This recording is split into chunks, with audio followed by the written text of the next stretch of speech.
Hey, what's up, soldiers? My name is Greg FPS, the Zombies Extraordinaire, and welcome back to another video here today on the channel where we're going to be counting down the top 10 best LMGs in Treyarch Zombies history. Now, this is based off of the comments on my last top 10 where I asked you guys to comment your favorite LMG. So, there might be an LMG that doesn't deal as much damage as another one that's higher up on the list, and just know that it's based off what people commented, and that is how I ordered the list. It's not based off of stats. There are some that are stronger than others, and that's just how it goes. So what I want you guys to do is comment down below the best assault rifle in Treyarch Zombies history that can span from World at War all the way through Black Ops 4, and that is going to be the next top 10 that we do here on the channel sometime next week. So without further ado, guys, let's get right into the list. Coming in at the number 10 spot is going to be the 48 Dredge from Black Ops 3 Zombies. Now, this 6-round burst LMG is actually kind of insane at how much damage it actually deals, and it has a ton of ammo just right off the bat. 90 ammo per magazine and then 450 in reserve is really nice, and then when you pack a punch it, it has 120 per mag and then 720 in reserve. Now, when this game first released, Black Ops 3, it actually had more than 1,000 ammo, and they ended up patching it because it just had way too much because of how good it actually is. And a 6-round burst LMG shooting large bullets is actually kind of insane, and you can shoot it super fast because there's no cap on how fast you can actually shoot the burst, making it extremely effective for zombies. Has a pretty good headshot multiplier as well, so it's going to deal a lot of damage. So overall, it comes in here at the number 10 spot.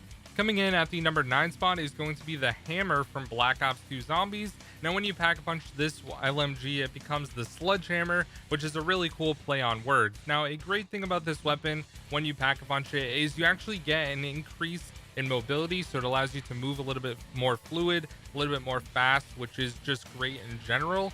Now, this weapon actually has a lot of ammo per magazine, 125, and that seems to be the common thing with most LMGs in Treyarch Zombies.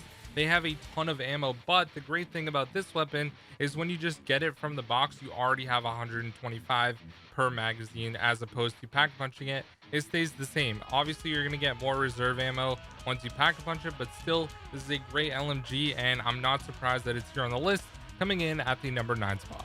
Coming in at the number 8 spot is going to be an LMG from Black Ops 4, and that is the Zweihander. Now, I may have said that wrong. I don't really have a very good grasp on how to pronounce it. Now, when you pack a punch it, it becomes the Summer Brander. I could have said that wrong as well. Honestly, these names are just ridiculous. Anyways, when you pack a punch it, it has 300 ammo per magazine, which is crazy. 600 in reserve, so it's a great weapon to rack up a lot of points, and it does deal a lot of damage as well, which is great. There's a reason that you only unlock it at level 55, which is the max level in Black Ops 4. This is a great LMG. The only thing that sucks about it is you can't get any attachments for it, which would have made it a lot better, and it's only in zombies. Obviously, it's not a multiplayer weapon. I believe it might be in Blackout. I'm not really too sure on that, but the Zweihander is a great weapon. I love using it. One of my favorite LMGs to get in Black Ops 4, and it comes in here at the number 8 spot. Coming in at the number 7 spot is going to be the RPK from Black Ops 1, but we're going to talk about the Black Ops 3 version because the Black Ops 3 version is actually a lot better than the Black Ops 1 version. Now, when you pack punch it, it becomes the R115 Resonator. Same name in both games, but the thing about the Black Ops 4 version is it actually is able to deal more damage with double tap 2, obviously. But another thing that is great about the Black Ops 3 version is it actually has a lot more mobility. You can actually run faster with this weapon, which makes it a great option in Black Ops 3, where the zombies go a little bit berserker and are a little bit more crazy in general. Now, overall, I really enjoy using the RPK. I've always loved this weapon from back in Black Ops 1 and in Black Ops 3. It's really nice that they added it in with Chronicles along with the Galil and like the 74U, I believe, and the MP40. So overall, this weapon comes in here at the number 7 spot. Definitely a great weapon. Coming in at the number 6 spot is going to be another LMG from Black Ops 1, and that is the H115 Oscillator, also known as the HK21. Now, this LMG has a crazy amount of ammo, but also puts out a ridiculous amount of damage. You can just picture this weapon in your head with the sound every single time. I know that was kind of cringe, sorry guys, but overall the HK21, one of my favorite LMGs. It just shoots kind of slow, but when you get double tap from Black Ops 1, it's actually pretty fast shooting and just puts out a ridiculous amount of damage, especially if you're shooting zombies in the head. Now you get 750 ammo in reserve and 150 per magazine when you pack punch it, which is a lot of ammo compared to most LMGs, especially in Black Ops 1, where some of the weapons don't have a lot of ammo in general. So it definitely was very nice to have a good LMG that Treyarch was a little bit generous when it came to ammo with this weapon. So it comes in here at the number 6 spot. Coming in at the number 5 spot is a very classic zombies weapon from World at War, and that is the MG42. When you pack a punch it, it becomes the Barracuda FU-ALL or FU-A11. Now overall, this LMG is just super good. The thing that really sucks about it is the reload speed, and you run and move extremely slow. It's one of the slowest moving weapons that you can possibly have.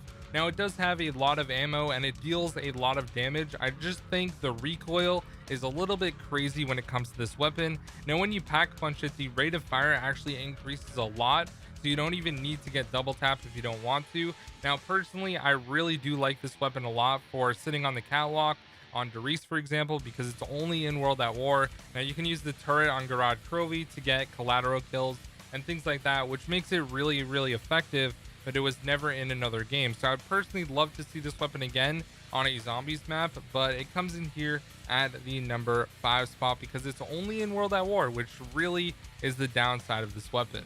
Coming in at the number 4 spot is going to be the LSAT from Black Ops 2 Zombies. And this is another great weapon that you can get on a lot of different maps. I personally remember it most from getting it off of the starting room wall on Buried, where you have to jump up and grab it off the wall as your platform like falls down. Now this weapon is definitely one of the best LMGs because it has a lot of ammo just right off the bat. 100 ammo per mag, and then 450 or 400 rather in reserve, which is really good. And then 600 in reserve when you pack a punch it to become the F cert, and you still have 100 in the magazine. Now overall, I would say that this weapon is really good if you're shooting into a horde of zombies, but it does have a slow mobility. So camping, like for example at Jug on Buried, is a very good spot to use this weapon. So it comes in here at the number 4 spot. Definitely a great LMG, and I really like how it shows how much ammo is on the side of it with a little like laser screen that tells you how much ammo you have left in the magazine.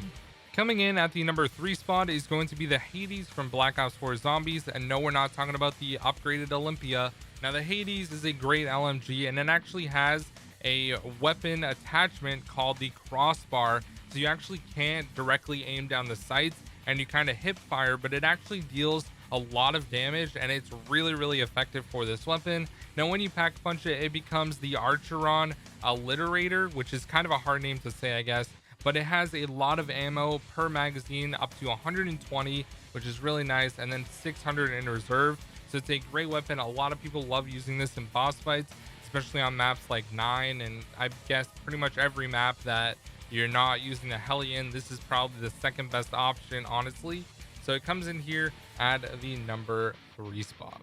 Coming in at the number 2 spot is the MG08 from Origins. Now this LMG is exclusive to Origins, and when I think of it right off the bat, I think of Dempsey on the tank pulling out the MG08 in the Origins intro while it's playing Shepherd of Fire. Now this LMG has a ton of ammo, and it's really similar to the LSAT actually. It actually has the exact same stats pretty much.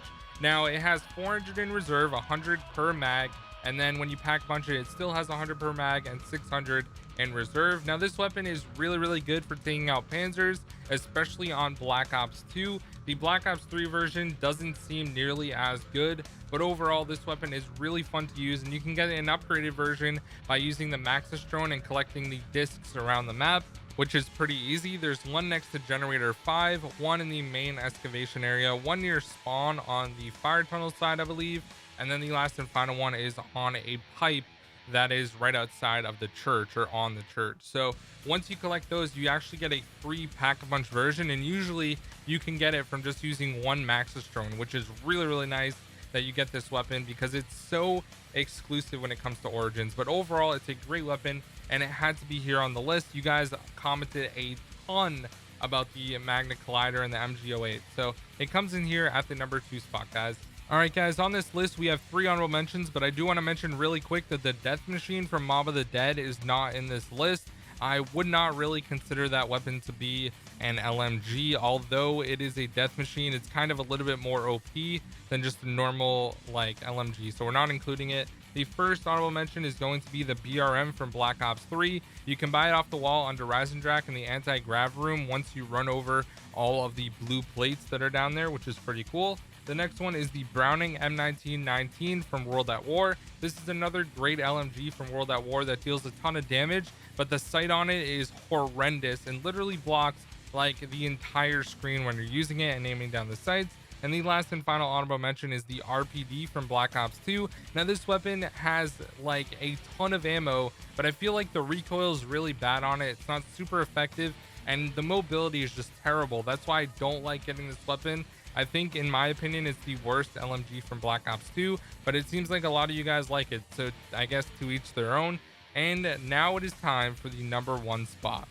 It's pretty obvious, guys. It's the Dingo, of course, the best weapon from Black Ops 3, besides maybe the Draken or any wonder weapon in Black Ops 3. Now, the Dingo deals a ton of damage, has a ton of ammo, 121 pack-a-punch as the Direwolf per mag, and 600 in reserve, which is a ridiculous amount of ammo, especially if you're like camping on the catwalk or something. Has 80 per mag unpack punch with 480 in reserve, so it just has a ton of ammo overall, deals a ton of damage to zombies, which is great, and it's one of the best LMGs in Treyarch Zombies history. So anyways, guys, thank you so much for watching this video. I really hope you guys did enjoy. If you did, do me a favor and drop a like and subscribe if you're new to the channel, and follow me over on my Twitch channel at twitch.tv/GregFPS. Also, G Fuel, you can use my code GregFPS. It's on sale right now for 30% off, which is great if you use my code. And anyways, guys, thank you so much for watching. Check out the other videos at the end, in the end screen. I would really appreciate it, and I'll see you guys in the next one. Peace out.